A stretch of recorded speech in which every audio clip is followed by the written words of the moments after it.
Kapan ini akan berakhir? Pandemi menyebar dengan cepat ke berbagai daerah. Ekonomi sedang terpuruk, lesu. Usaha menengah dan mikro dipaksa untuk menutup sementara usahanya. Entah sampai kapan. 1 bulan, 1 tahun. Boleh jadi besok lusa semua sudah kembali seperti semula, berangsur membaik. Yakinlah, tidak ada yang mustahil. Sama halnya situasi dunia yang tak menentu saat ini, penuh kebimbangan. Bersabar dan tetap kokoh dengan keteguhan hati. Apakah sabar memiliki batasan? Aku tahu jawabannya sekarang. Ketika kesulitan, terpuruk pilu dalam apapun akan luruh oleh orang yang sabar. Gunung-gunung akan rata, lautan akan kering. Tidak ada yang mampu mengalahkan rasa sabar. Selemah apapun fisik seseorang, sekali di hatinya punya rasa sabar, dunia tidak bisa menyakitinya. Tidak bisa. Terima kasih banyak untuk tempat yang telah mengajarkan pelajaran ini. Kapan ini akan berakhir?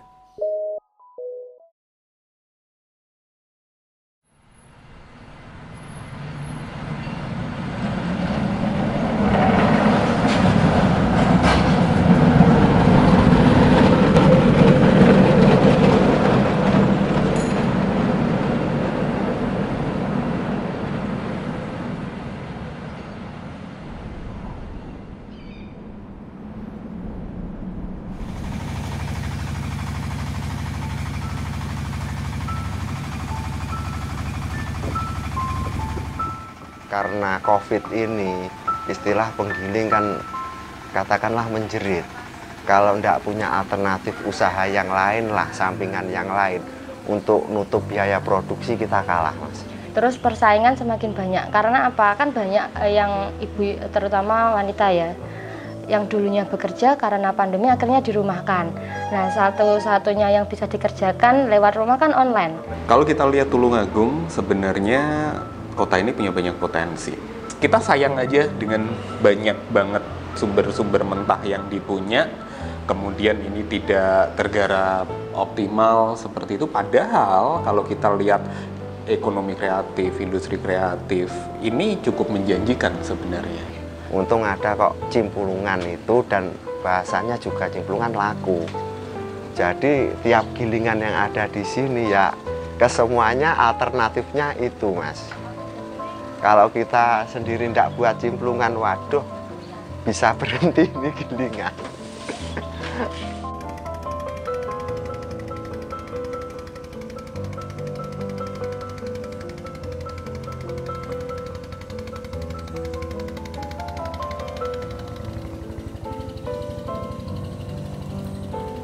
Dari Masnya kan sebenarnya suami suka sama Cimpulungan. Beberapa kali jualan Cimpulungan pada kapok, 1 kali beli sudah. Terus Masnya punya temen punya gilingan, nyoba katanya kan enak. Terus sama suami direkomendasikan suruh ngambil di sana.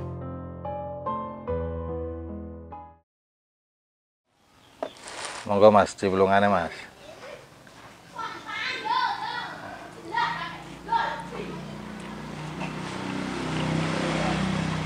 Cimplung ki biyen jamanku sik bocah, Mas. Nganti saiki ki jan senenganku. Cara gawene cimplung ki langsung. Dadi ora nang critane obat gula. Opahe ya kuwi mau ngasile mau awake dhewe nggo sekilo. Kok sing 1/2 kilo diparene karo bapak-bapak iki mau, kok karo bapak yo dibagi. Lah aku kan yo karo kanca-kancaku yo weh 1/2 kilo wis jaman semono sugih lho, Mas.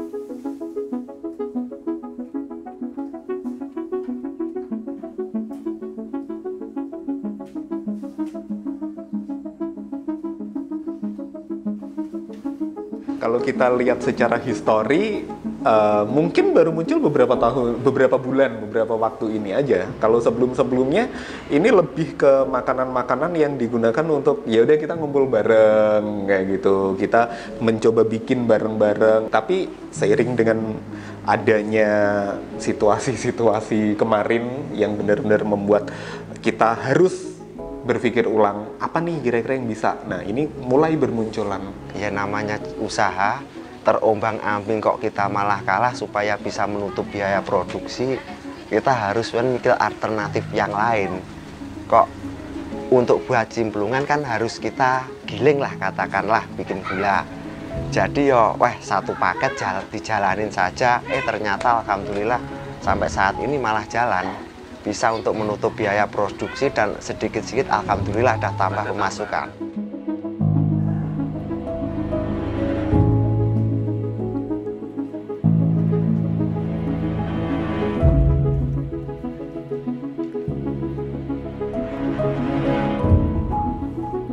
Ya, Nyonya sendiri kan punya teman-teman grup perkumpulan juga. Jadi dari teman-teman itu ya dikabari dulu. Jadi ini sudah punya istilahnya 10 reseller. Waktu ada pertemuan suami sama organisasinya bawa cimplungan. Nah, dari situ teman-temannya pada bilang, wah enak.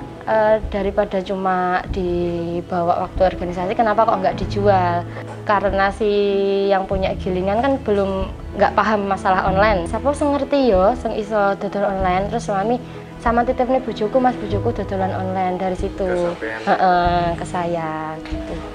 Jadi sekarang akhirnya fokusnya ke gilingan tebu sama cimplungan.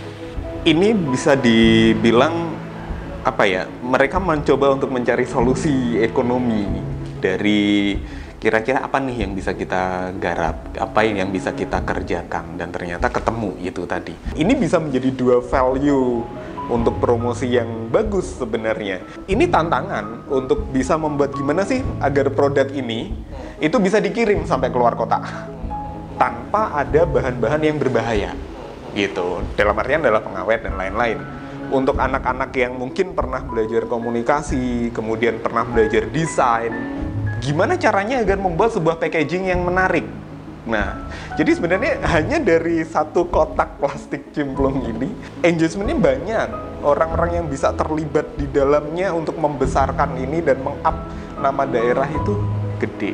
Kalau untuk konsumsinya sendiri sebenarnya masih di konvensional ya, tapi peluang untuk mencapai itu terbuka lebar.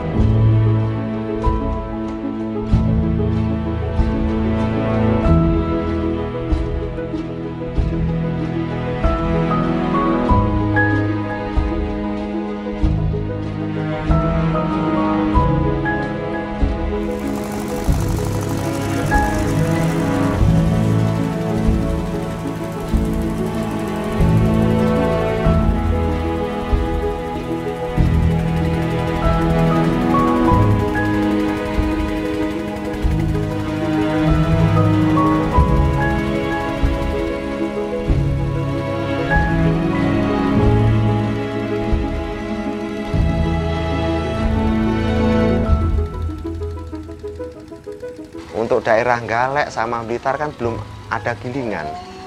Mayoritas penggiling kan adanya di Tulungagung, Mas. Sedangkan cimplungan yang alami itu kan memerlukan gilingan lah, bahasanya tebu yang dimasak jadi gula. Cara higienisnya, yo higienis iki. Mergone lek sampean gawe telo langsung mbok cemplungi gula terus mbok godhog, kan gulane kan wis kecampuran obat to, Mas.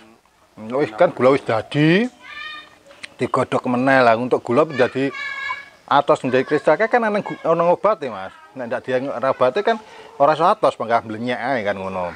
Bener-bener asli. Aku wediku ngene iki direkayasa dadi kowe nggawa gula, mbok cemplung nang nggone anu mbok masang dhewe terus mbok anu kuwi lha iku. Nah, iku tapi seje kok, Mas. Rasane mesti seje. Beda karo ngene iki iso langsung meresap dan biasanya luwih keset. Tapi lek masakan teko ngene anu biasanya gampang blenyek. Enggak iso awet, enggak iso bayang blenyek.